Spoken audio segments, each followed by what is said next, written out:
Қаламыздың оңтүстік аймағында 14 көшеде жолдар салынуда. Жергілікті мердігер компания Ақсай Бизнес-строй жауапкершілігі шектеулі серіктестігі жол салуға дайындық жұмыстарын өткен жылы бастап кеткен еді.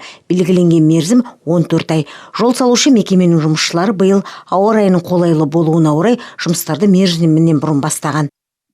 Протяженность около 10 километр. Жолдардың жалпы ұзындығы 10 шақырымға жуық. Басты бірлік көшеден басталады. Өткен жылы жұмыстың 50%-ын атқардық. Қазір жұмыс қарқыны жақсы, тоқтаусыз жүруде. Жоспар бойынша қыркүйек-қазан айларында аяқтау керек болса, ауа райының қолайлығымен қажетті материалдар жеткілікті болуына орай мерзімінен бұрын аяқталады деп ойлаймын.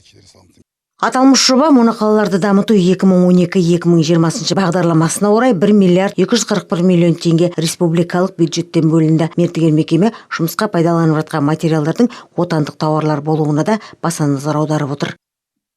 Около 30 единиц техники на 2 объектах работает.